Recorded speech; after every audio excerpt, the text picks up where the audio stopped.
Bonjour à tous, on se retrouve aujourd'hui pour une toute nouvelle vidéo, 10 minutes de télé, environ 10 minutes, 3 sujets médias cette semaine, 3 à 4 minutes maximum par sujet pour évoquer toute l'actualité médiatique de la semaine. Cette semaine, on parle des premières informations autour du retour de The Island sur M6. On parlera également de Frenchy Shore qui est banni et censuré par le maire du Cap d'Agde et par le propriétaire de la villa de la première saison. Et enfin, on terminera avec TF1+ qui lance Synchro. Et on parle de tout ça juste après le générique. C'est parti, générique!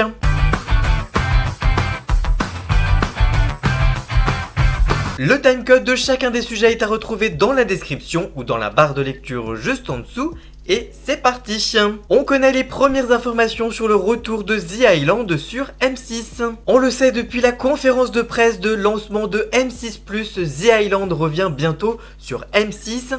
Comme on le sait depuis quelques mois déjà, l'émission va faire son retour à la rentrée avec Laurie Lag à l'animation.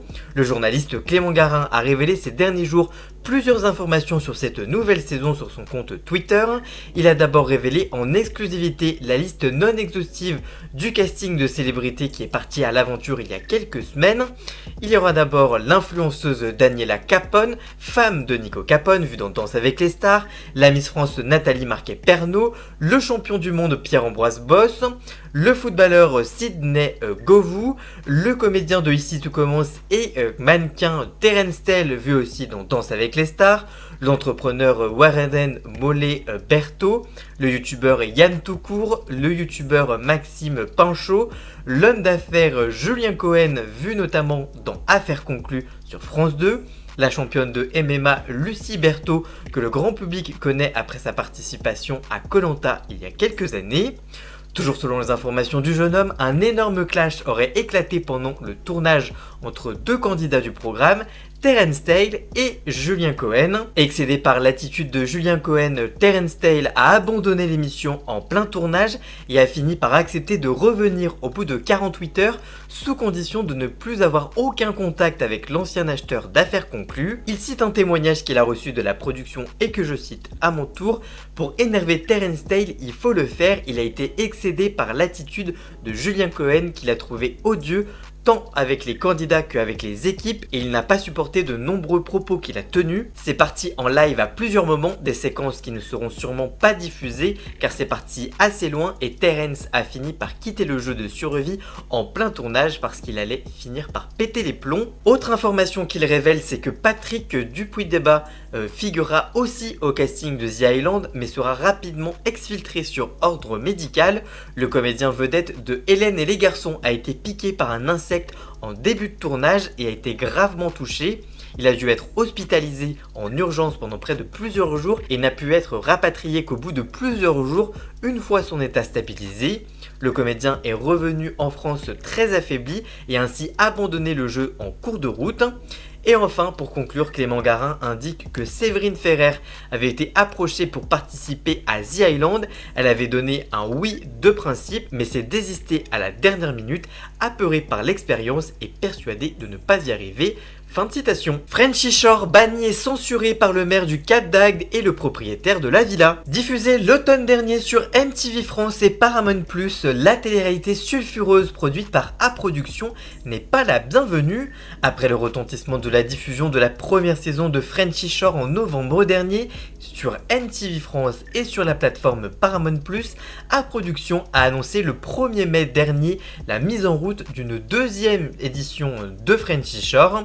Le côté sulfureux assumé de cette télé-réalité adaptée du format américain Rare Racer qui suit le quotidien d'une dizaine de jeunes extravertis a bousculé le PAF. Rima Abdul Malak, l'ancienne ministre de la Culture de l'époque, avait manifesté son inquiétude en estimant que le programme était à la limite de la pornographie. Elle en appelait à l'Arcom, l'autorité compétente pour les plateformes, au titre de la protection des mineurs pour l'encadrement de la diffusion avec des signalétiques adaptés. Le CSA avait indiqué, je cite, que l'éditeur de MTV était établi en République tchèque et celui de Paramount+ à Berlin. C'est le régulateur du pays implantation qui est compétent pour agir. Elle souhaitait alors que l'Arcom prenne des dispositions pour interdire l'accès au programme aux mineurs, uniquement déconseillé aux moins de 16 ans. dont les scènes les plus explicites se retrouvaient distillées sur les réseaux sociaux et interdit aux moins de 12 ans uniquement. Tourné au Cap d'Agde durant l'été 2023, Frenchy Shore ne devrait pas revenir dans la station balnéaire hérotoise. C'est en tout cas le souhait de Sébastien Fray, premier adjoint de la ville d'Agde. Selon Midi Libre, le premier adjoint de la mairie du Cap d'Agde, Sébastien Fray, a adressé un courrier à l'Arcom pour protester contre le tournage du programme dans sa ville. La raison évoquée, éviter de faire de la publicité négative pour la station balnéaire et ne pas exposer de jeunes gens à des contenus violents diffusés sur les réseaux sociaux. L'émission a d'ores et déjà suscité de très nombreux commentaires en raison de sa vulgarité, de ses scènes de sexe qui à peine dissimulées. Selon une intervention relayée par Public Sénat, vous aviez annoncé avoir saisi vos homologues régulateurs allemands et tchèques afin de vérifier si l'émission respectait les prescriptions de la directive des services des médias audiovisuels. Vous êtes intervenu en outre auprès des sociétés propriétaires des réseaux sociaux afin qu'elles en bloquent la diffusion, rappelle l'adjoint au maire à l'Arcom. Cette fois, la ville demande donc que le gendarme de l'audiovisuel aille encore plus loin en empêchant le tournage et la diffusion du programme jugé contraire à l'ordre public pour protéger son image et sa notoriété.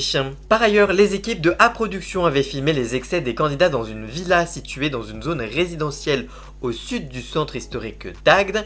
Contactés, les gestionnaires de la propriété ont informé le Figaro TV Magazine que la saison 2 de Frenchy Shore ne reviendrait pas au même endroit.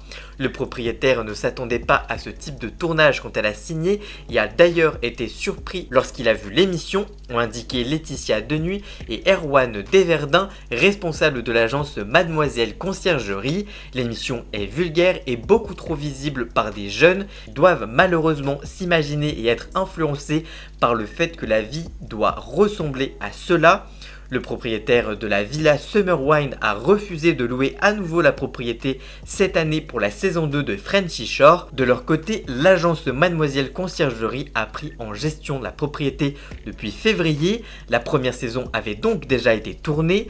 Nous cherchons à changer l'image péjorative et la réputation qu'a pu avoir la villa en accueillant plutôt des familles qui viennent en vacances pour découvrir notre belle région.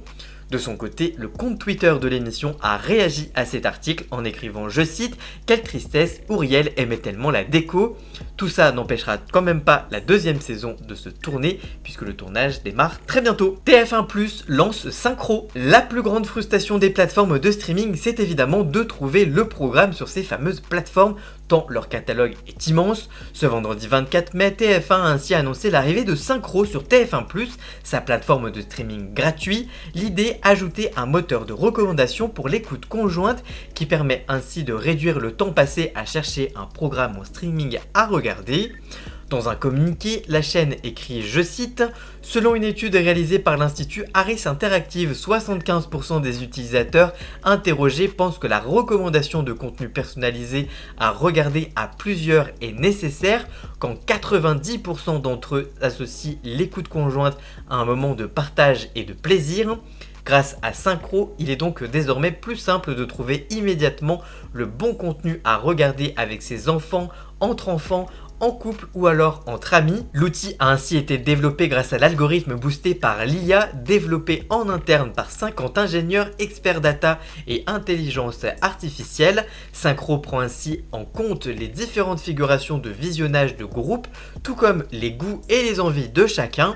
Je cite, pour sélectionner avec précision les programmes les plus pertinents à regarder à plusieurs en fonction des profils des personnes présentes devant l'écran.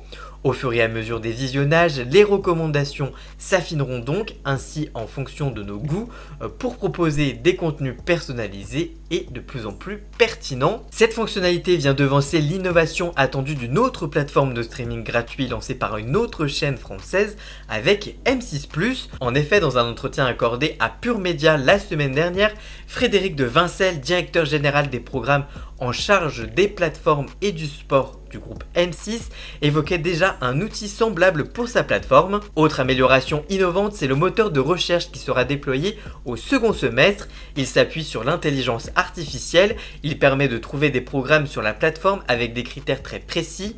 Si je veux regarder une comédie française avec ma fille de 12 ans et un film qui dure moins de 2 heures, la plateforme va me faire une recommandation des films disponibles, des films disponibles qui correspondent à la demande, c'est ce qui se fait de mieux aujourd'hui en matière de moteur de recherche. Par ailleurs, ce mercredi, Canal+ a annoncé emboîter le pas de ses concurrents de TF1 et de M6 en lançant TV+, une plateforme qui donne accès à plus de 80 chaînes de télévision en live et en replay, dont toutes les chaînes de la TNT, pour 2 € par mois, ainsi qu'une sélection de contenus premium issus de Canal+. Côté fonctionnalité, cette nouvelle plateforme promet d'être compatible avec tous les écrans connectés et d'apporter les bénéfices de l'application Canal+, comme le retour en arrière pendant un programme en live, la création de playlists, le téléchargement de contenus à consommer hors ligne, le multi-live et l'accès à ces contenus partout en Europe. Il ne manque plus qu'un outil de recommandation alimenté par l'intelligence artificielle. La télévision française se tourne de plus en plus sur le digital et cette escalade des nouveautés, notamment autour de l'IA, participe à tout cela. À voir qui va tirer son épingle du jeu dans les prochains mois. Voilà, j'espère que cette vidéo vous aura plu et informé. Si c'est le cas, n'hésitez pas à la liker, la commenter, la partager sur les réseaux sociaux, à me rejoindre sur mes réseaux sociaux, tous les liens sont dans la description. N'hésitez pas également à cliquer sur le bouton rejoindre afin de prendre un petit abonnement de 3 € par mois pour me soutenir. Et n'hésitez pas également à cliquer sur le bouton s'abonner, ça me ferait très plaisir. Merci encore à Jason alias Ian Scott pour la musique de fond de cette vidéo. Et nous on se retrouve très vite pour une toute nouvelle vidéo. A très bientôt, ciao ciao.